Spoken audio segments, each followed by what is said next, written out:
This morning, our series Anything for Money goes undercover in West Africa to investigate internet romance scams targeting Americans back here in the U.S. Men and women in the U.S. looking for love. They go online and then they are tricked into sending money that ends up in the hands of young men trained to fool them. Debora Patta followed the money trail all the way to Ghana, and she joins us now live in studio, we're happy to say. Debora, good morning. A very good morning, Tony. Well, this has been a year-long investigation that spans 3 continents, and we begin our reporting in the West African nation of Ghana, where many of these scams originate. Our team went inside the criminal syndicates that are going to extreme lengths to swindle victims out of millions of dollars. Down a dusty alley in Accra, young men cast off their true identities as they enter this apartment. They call it their hustle kingdom.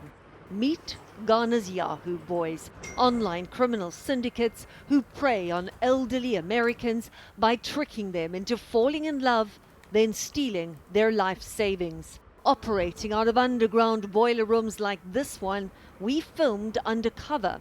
They run sophisticated scams that break hearts and empty bank accounts.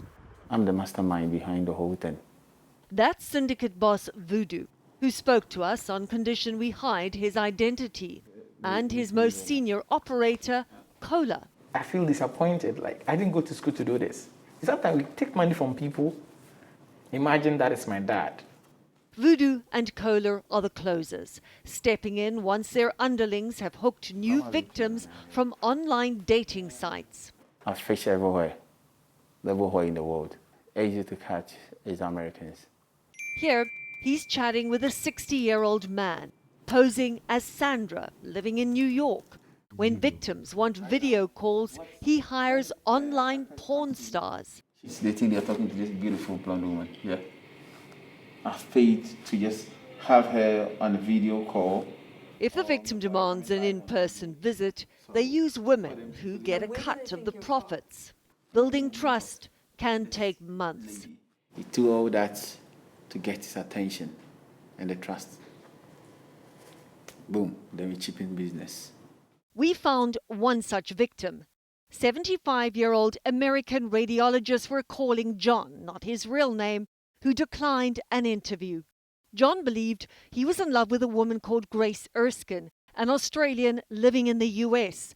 In fact, the whole time he was talking to this man, 34-year-old syndicate boss Alfred Kwame Aivo, posing as Grace. Aivo controlled the entire scam, which included hiring a woman to play the part of Grace for any in-person meetings John insisted on, as these text messages we obtained reveal.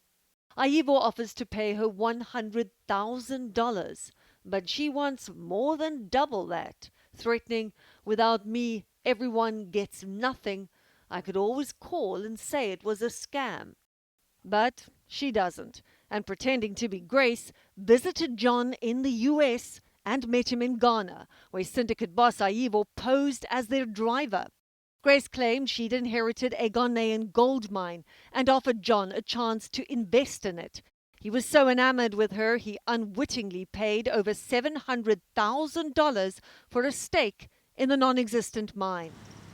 The money was a red flag for Ghanaian detective Gerald Pangpadi, as Aivo was unemployed.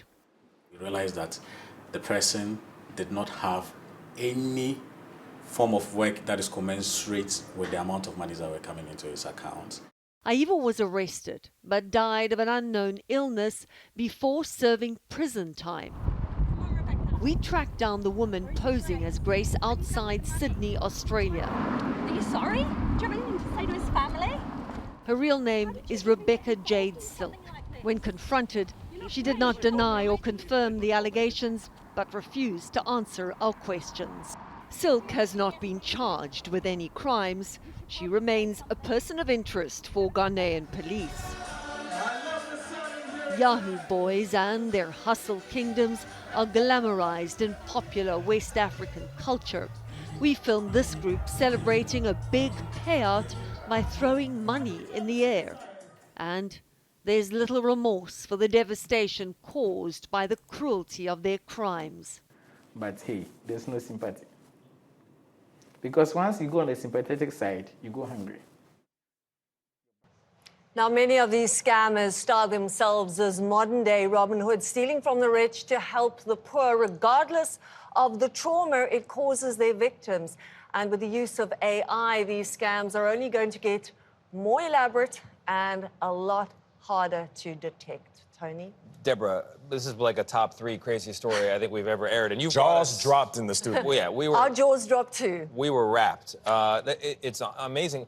What is going on in Ghana that these guys who are clearly smart, clearly talented, could do virtually anything with their lives are doing this? Exactly. I mean, these are often educated young men.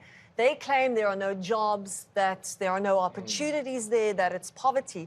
But the problem is they're ripe for recruiting, but once they're in it, they can't get out.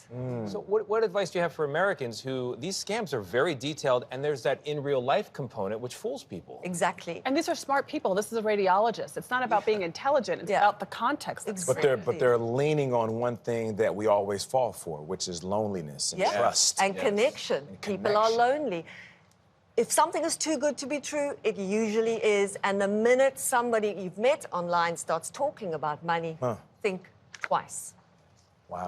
I thought I had an idea of what scammers were doing. This was eye-opening. Totally next level, yeah. All right, Debora Patta, thank you so much for being here.